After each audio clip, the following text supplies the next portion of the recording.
Într-adevăr, ne-am făcut o intrare silențioasă. A, uite, e un cal aici.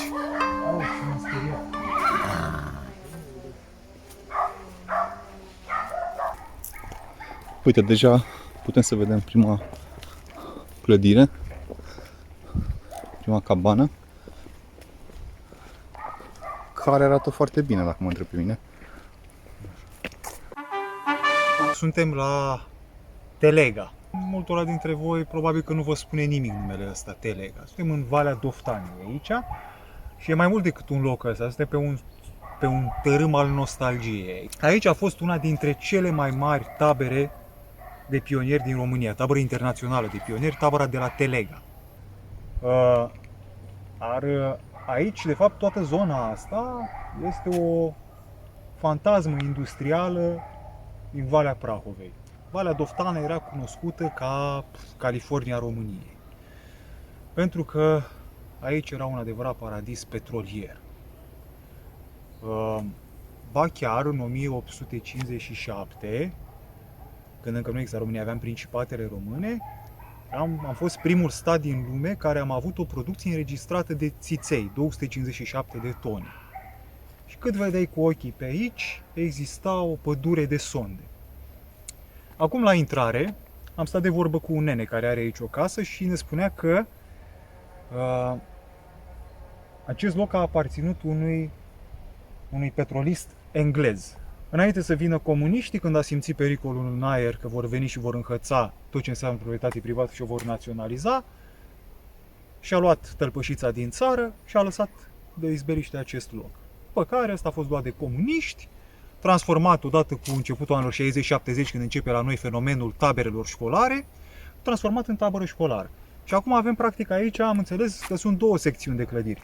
Avem clădirile vechi, originale, care au aparținut acestui petrolist englez, cu această arhitectură foarte, foarte stranie. Ai senzație fie că ești într-un cătun elvețian, nu? Este exact o arhitectură rustică elvețiană, dar în același timp, dacă te uiți la ferestre, ai senzația în același timp că ești într-un orășel minier Din vestul sălbatic. Din vestul sălbatic.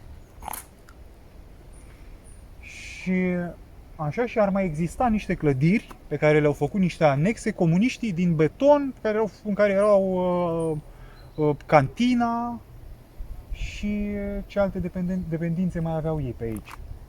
Dar acum o să începem să analizăm puțin pe afară, să vedeți cum arată această clădire. Asta se pare că a și luat foc. Se vede. A fost un incendiu nasol. Ne-a avertizat domnul la intrare să fim atenți că primăria de asta a și închis acolo, pentru că au fost niște accidente pe aici. Copii care s-au jucat, le-au căzut niște șipci în cap. Nasol. Sper să nu fim și noi ghinionici la această tombolă. Bun, mergem. În vremurile de glorie tovărășească, în jur de 2500 de elevi treceau prin această tabără într-un sezon, poate chiar mai mulți. Povestea ei se sfârșește la mijlocul anilor 1990, în cleptomania tranziției, când începe un ping-pong instituțional. Rămas după Revoluție în grija Ministerului Transportului, locul aterizează apoi la Ministerul Educației. E lăsat să putrezească, iar acum zace pe devizul primăriei, care ori nu are bani să-i confere o nouă întrebuințare, ori o doare în pix, ori pur și simplu vrea să se dedulcească la o țără de șmenuri imobiliare. Imaginează-ți aici, după o noapte de pomină, când îți făceau câte o glumă proastă, tovarășii în tabără spuneau Paste de dinți în... așa, sau îți spuneau laxative în băutură, te trezeai rupt cu stomacul după ce toată noaptea la o petrecere de asta ad hoc, făcută aici pe undeva printr-o poieniță, așteptai și tu să tăi la pândă ca să-i pui colegii tale antenuțe de cărăbuși în băutură. Vrei să zic ceva? Se spunea că aveau efect afrodisiac. Asta e și ce cantarin. Da. Ce avem aici, Liviu? Păi uite, avem bonuri de consum. Dar hai să vedem din ce an sunt. Găsim un carnet de note. Uite, avem ultima este din 2005, parcă, nu? 18/6/2005. Nu prea îmi dau seama din poziția asta. 2005? Da, așa pare, 2005. Okay. Da, 2005. Și avem așa, ce au cumpărat ei aici? Avem electrozi, nu știu ce, suport, bla bla bla, și vaselină.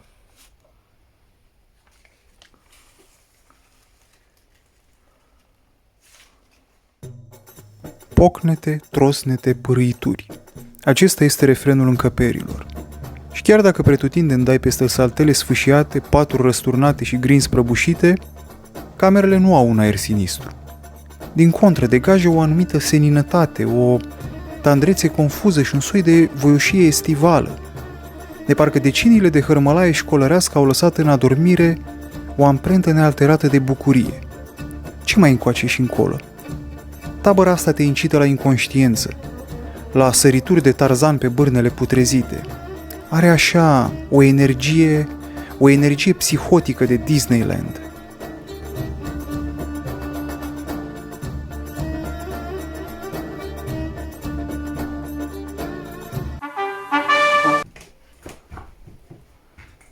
Eu cred că pentru asta a fost pus. Probabil că da.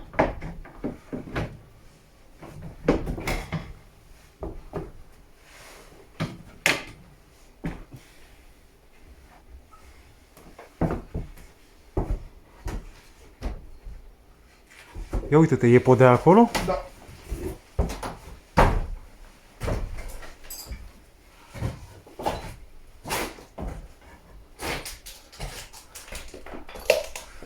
Ajungi?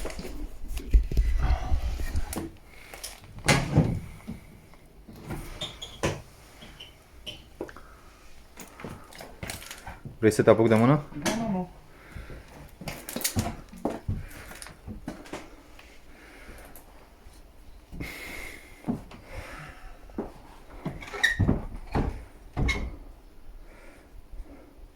Dar cum ai reușit tu? Am pus piciorul pe aia acolo. Pe asta. Sau acolo. Ha? Și, așa cum deja anticipați, mi s-a blocat creierul. Fii atent. Așa arată un fraier, urbe. Deci în... După standardele de explorator urbex, te simt ceva jale. Dar tu știi cum te vezi stând la marginea acolo?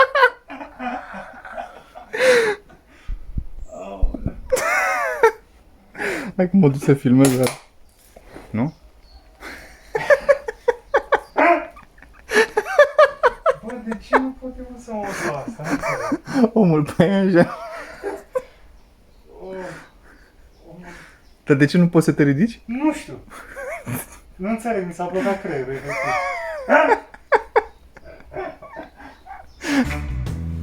După ce ne-a trecut criza de râs, Ionuț a descoperit o capsulă a timpului. Cea mai veche îndeletnicire a lui Homo sapiens. Anunțurile la mica publicitate.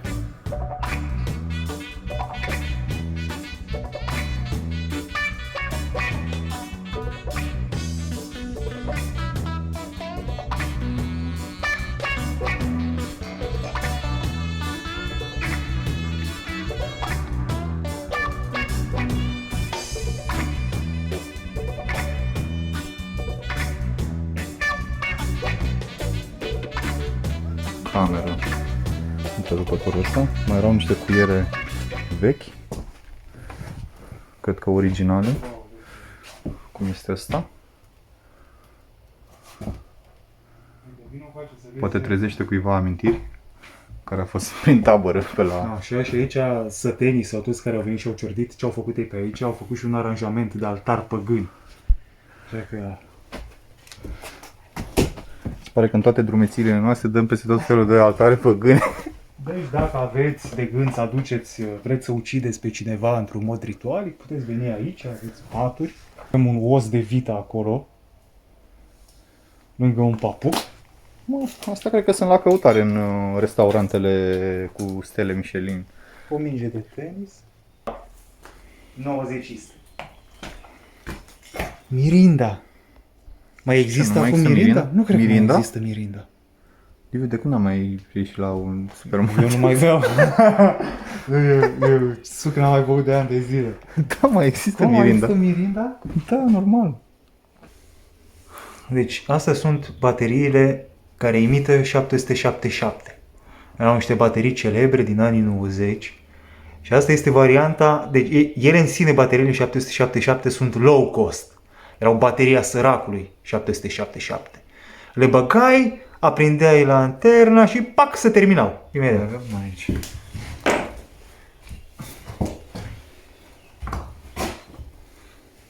Panasonic. Nu prea, lumea capitalului. Nu Panasonic, nu ne interesează Panasonic. Așa, și deschideau copiii geamul și se uitau pe aici, nu? Uite, alte cabane acolo și făceau cu mâna. Bună dimineața, Mirabela!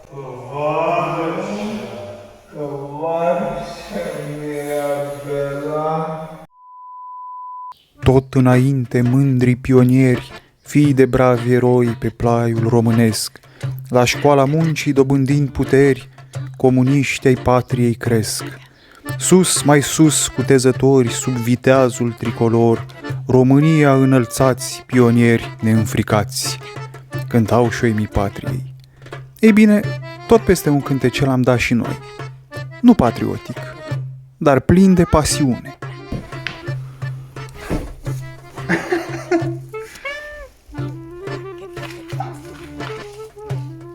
Două babe slute, au plecat să se fute.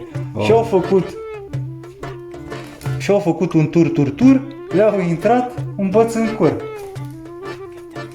Imaginez când veneau de la TVR aici și făceau materiale și tot timpul venea acel șef de tabără, că erau împărțiți, fiecare tabără avea un comandament al ei. Venea probabil șeful ăla din comandament. Și imaginează că folosea vocea aia de studiourile Alexandru Sahia.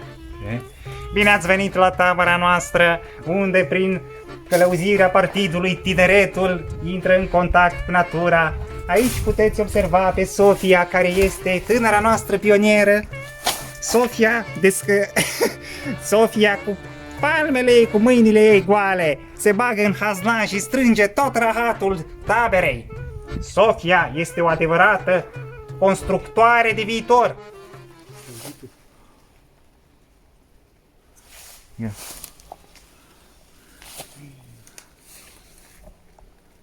Deci, ce e asta, Liviu, aici? S-ar putea să fie ceramica originală. Aici este e un puț, puțurile alea unde lucrează Sofia, tovarășa Sofia. Sofia de mai devreme, da. Mânuțele ei. La Panseluța? Suntem la Vila Panseluța, care are și un H de hospital, cred că era cu dispensarul. Și o panseluță pe ușă. Avem o panseluță pe ușă cu aliură de elice de vas. Da.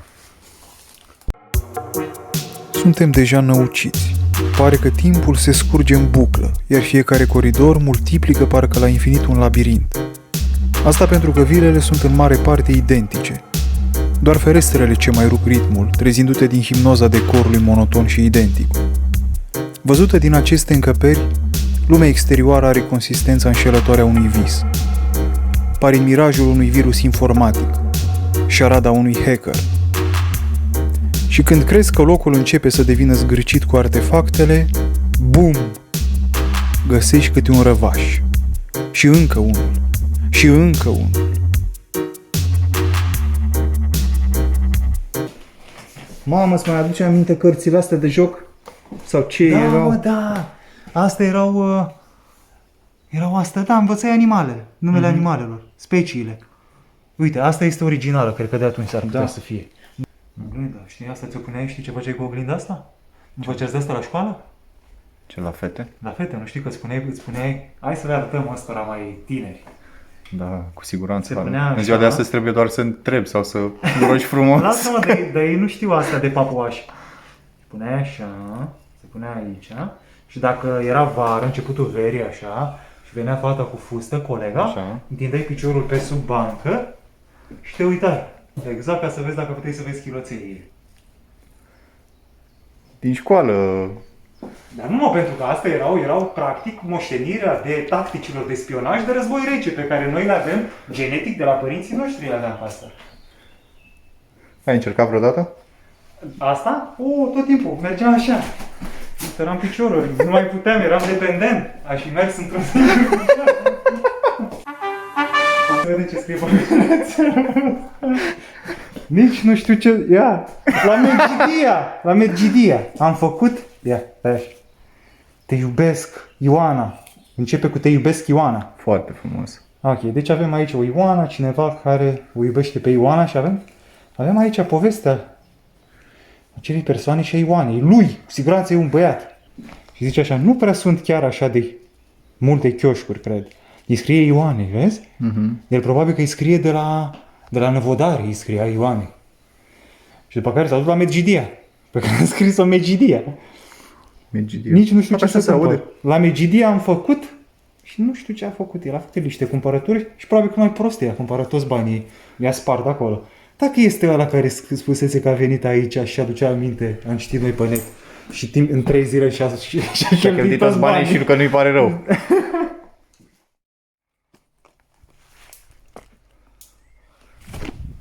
Un miros greu de umezeală plutește peste vegetația luxuriantă. Soarele nu are forța de a penetra umbrele frunzișului. Solul degajă o răcoare ca de tundră. Diferite texturi de mocirlă pândesc sub iarba pitică.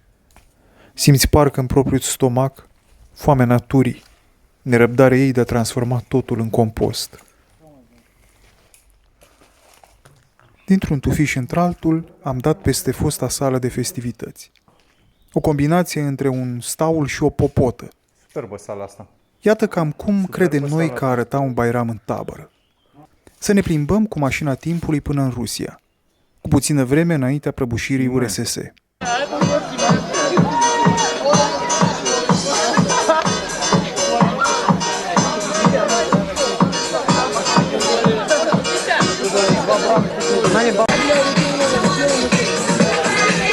Ноги, главное, ноги сними.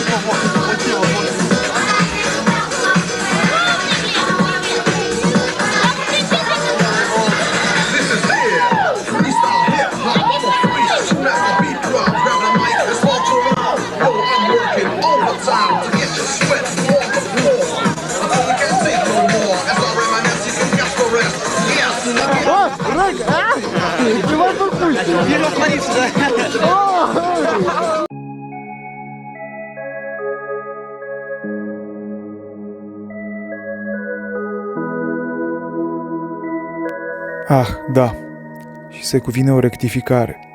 Nu toate casele par trase la Xerox. Există o anumită vilă care face notă discordantă și ți se ridică părul pe mâini. Nu te duce până acolo, dă cu zoom. Nu avem cum să ajungem până acolo pentru că podeaua este șubred. Ăsta fiind un loc întunecos și umbros aici, este un adevărat paradis pentru umezeală. Este râncet, totul mucegăit, iar mai încolo pe hol, când o să mergem, o să vedeți că au crescut... Fereastra este acoperită de pânze de păianjen. Da, este incredibil asta.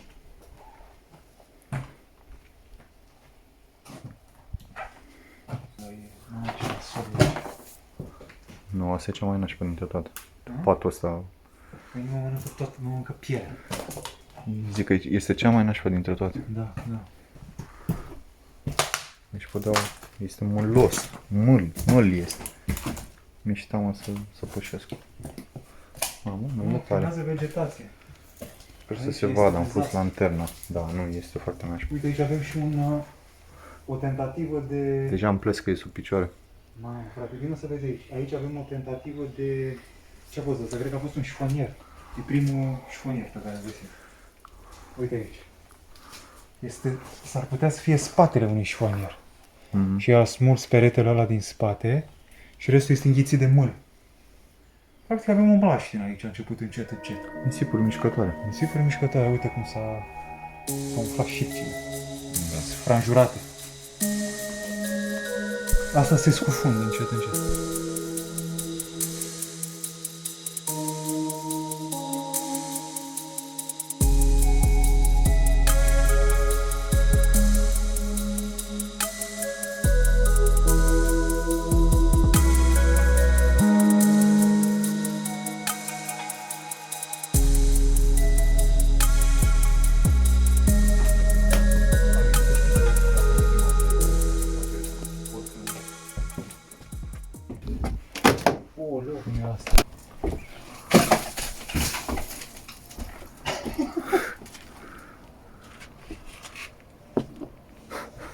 Mai coborâm sau rămânem aici? Ce ați văzut în ultimele cadre reprezintă relicva fostei cantine, care, așa cum ați observat, se mai ține în câțiva pereți.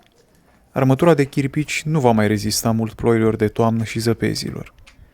Singurul detaliu care presimt că va supraviețui în moloz, ca un banc cu Ceaușescu în memoria națiunii, este șemineul de la parter.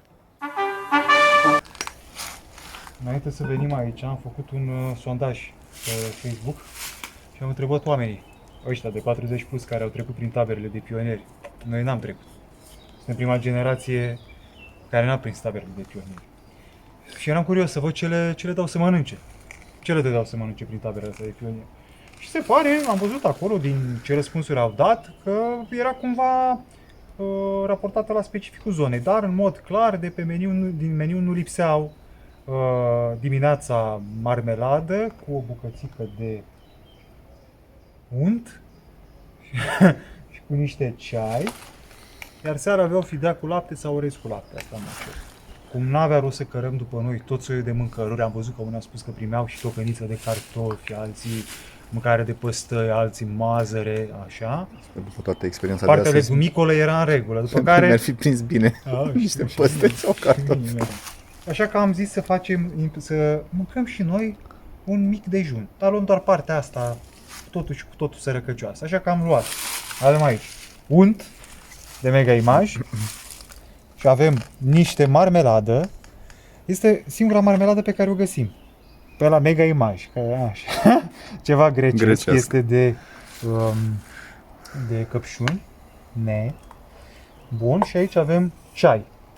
Și să vedem și noi acum avem și o pâine ieftină de la Mega Image. Și vom încerca acest mic dejun pionieresc. Liviu a ținut morțiși să mâncăm aici unde presupunem că ar fi fost Nu presupunem, cu siguranță a fost cantina. cantina. Aici. Restaurant, cantina, ceva de genul ăsta. Bun. Cu ceai, da? Ceai de fructe. Ceaiul de fructe nu prea era așa des întâlnit, dar am înțeles de la maică mea că mai primeau prin tabere ceai de fructe, mai rar. În rest primeau de mentă, de tei, Mușețel. de mușețel, ce ți oferea natura. Natura îți oferă și ceai de fructe, dar nu știu de ce nu prea... Era perceput probabil ca un răsfăț capitalist și nu prea... Vezi că frige.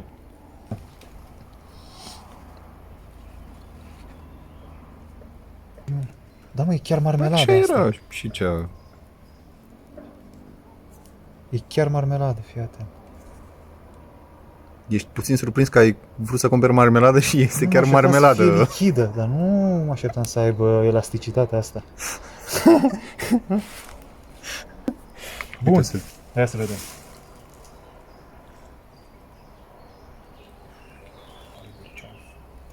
e bun. Ceai de fructe, fără De zahăr. fructe, e bun.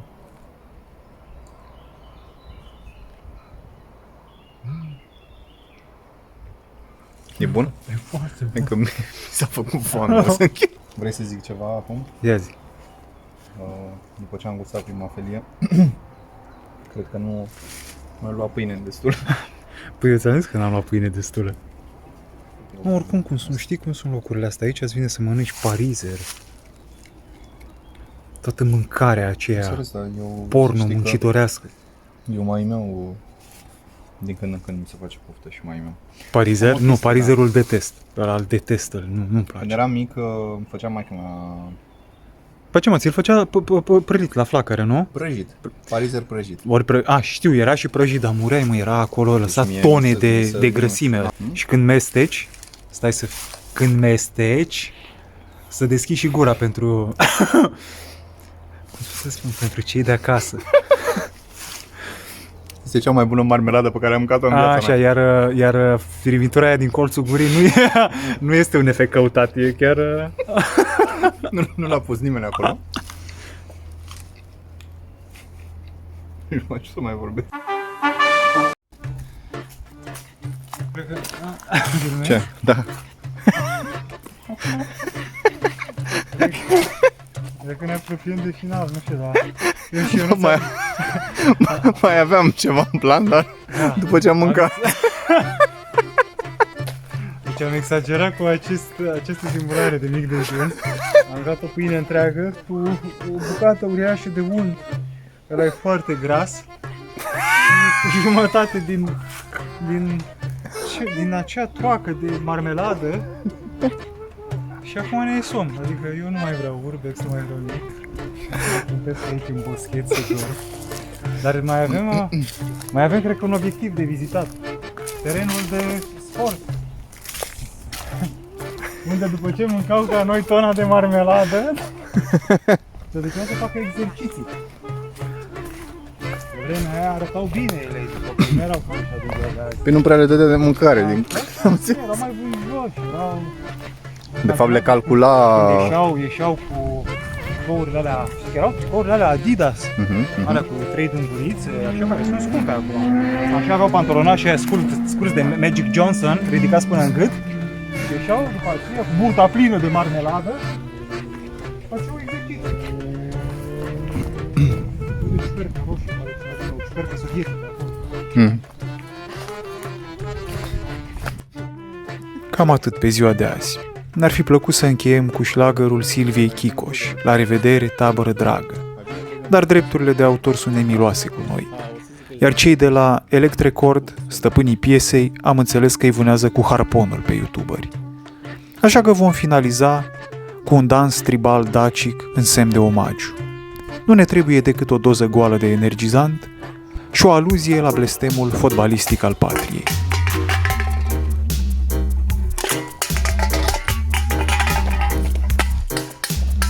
La fentă.